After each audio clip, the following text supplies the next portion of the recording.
এটা জুলাইয়ের পরিবর্তনের পরে দ্বিতীয় ঈদ উল ফিতর। এর আগে গত বছর আমরা একটা ঈদ উল ফিতর উদযাপন করেছি।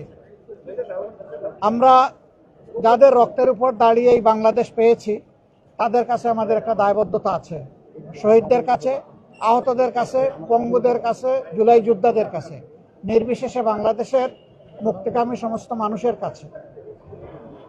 ঈদ আসে খুশির বার্তা নিয়ে, এবং ঈদ আসলে বিশেষ করে শহরে নগরে অবস্থানরত জনগণ নাড়ির টানে বাড়ির দিকে তারা ছুটতে থাকে। সেই সময়টা অতীতেও বিভিন্ন সময় অনেক গ্যাঞ্জাম ছিল, সমস্যা ছিল। এবার সমস্যাটা হয়েছে আরও বেশি মাত্রায়। আমরা খুবই ব্যথিত, আমরা লজ্জিত। পরিবর্তিত বাংলাদেশে এটা হওয়া উচিত ছিল না। ভাড়া নিয়ে যে কেলেঙ্কারি হয়েছে, আর সরকারের মন্ত্রী এই বিভাগের যে সমস্ত কথা এক এক সময় এক একটা বলেছেন, আমরা জাতি হিসাবে লজ্জিত। আমরা জানি না ওনারা লজ্জিত অনুতপ্ত কিনা। মানুষ, স্বল্প আয়ের মানুষরাই বেশিরভাগ যায় গ্রামের দিকে, সারা বছরে একটু একটু করে সামান্য টাকা জমায়, কিন্তু সেই টাকাটাই যদি ভাড়ায় সব শেষ হয়ে যায় তাহলে ঈদের আনন্দেই তো ম্লান হয়ে যায়, তারা কষ্টের মধ্যে পড়ে যায়। এটা অমানবিক, এইটা আসলে একটা মানবতা বিরোধী অপরাধ যেটা গোটা জাতির সাথে করা হয়েছে। যারা করেছে তারা নিঃসন্দেহে ভালো কাজ করেনি, আমরা এটার নিন্দা জানাই।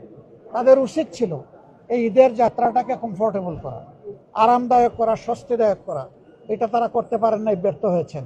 তারপরে আল্লাহ তাআলার পক্ষ থেকে এই ঈদ মানবজাতির জন্য, মুসলমানদের জন্য রহমত হিসাবে আল্লাহ তাআলা দান করেছেন। আমরা আল্লাহ তাআলার দরবারে হাজারো শুকরিয়া আদায় করি। বন্ধুগণ, আমরা যে সময় শান্তিতে এখানে ঈদের নামাজটা আদায় করলাম, আজকে গাজা, ফিলিস্তিন, ইরাক, মধ্যপ্রাচ্যের বিভিন্ন দেশ, আমাদের পার্শ্ববর্তী কাশ্মীর, তারপরে মিন্দানাও, জুলু, ইরিত্রিয়া, সোমালিয়া, এগুলার দিকে যদি তাকান তাহলে দেখবেন যে আসলে তাদের সেই ঈদের আনন্দ নেই। যুদ্ধের দাবানল চতুর্দিকে জ্বলছে, জ্বলে পুড়ে সভ্যতা, মানবতা ছাই হচ্ছে। আমরা চাই এই যুদ্ধ যারা উস্কে দিয়েছেন, আল্লাহ তাআলা তাদেরকে যেন মানবতাবোধ দান করে, তারা যেন মানুষকে সম্মান করতে শিখে, এবং এই যুদ্ধ থেকে তারা যেন বিরত থাকে, মানুষ যেন শান্তি পায়। মহান আল্লাহর দরবারে দোয়া করি, আল্লাহ যেন মজলুমের সহায় হন, জালিমের বিরুদ্ধে আল্লাহ যেন মজলুমকে সাহায্য করেন, এবং শেষ পর্যন্ত মজলুমের বিজয়ী যেন আল্লাহ নিশ্চিত করে দেন। আমরা আশাবাদী। আল্লাহ তাআলা বলেছেন, কামিন ফিয়াতিন কালিলাতিন গালাবাত ফিয়াতান কাসীরাতান বিইজনিল্লাহ। আল্লাহ তাআলা যুগে যুগে কত ছোট ছোট দলকে বিশাল বাহিনীর বিরুদ্ধে বিজয় দিয়েছেন। আমরা আল্লাহর দরবারে দোয়া করি, যারা সত্যের পক্ষে, মানবতার পক্ষে আছে, আল্লাহ যেন তাদেরকে বিজয় দান করেন।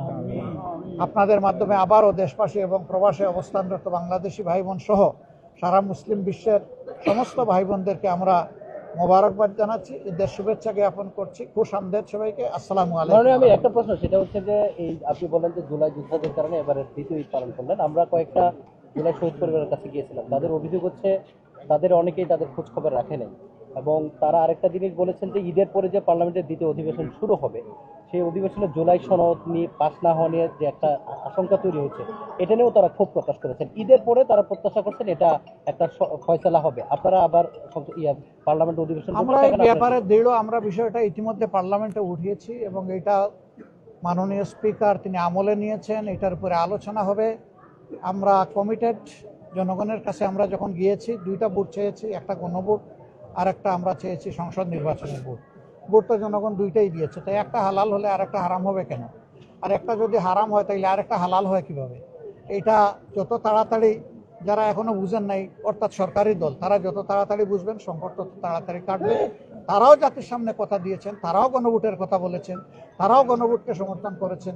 এখন যদি এটার বিরোধিতা করেন, এটা হবে খুবই দুঃখজনক। আমরা চাই জনতার সর্বোচ্চ রায়কে সবাই যেন সম্মান করে। যদি এটা হয় আলহামদুলিল্লাহ, ভালো। যদি না হয় তাহলে এ আকাঙ্ক্ষা যে বিশাল জনগোষ্ঠী পোষণ করে 70% মানুষ, আমরা তাদেরকে সাথে নিয়ে আমরা এই দাবি আদায় করে ছাড়বো ইনশাআল্লাহ। সবাই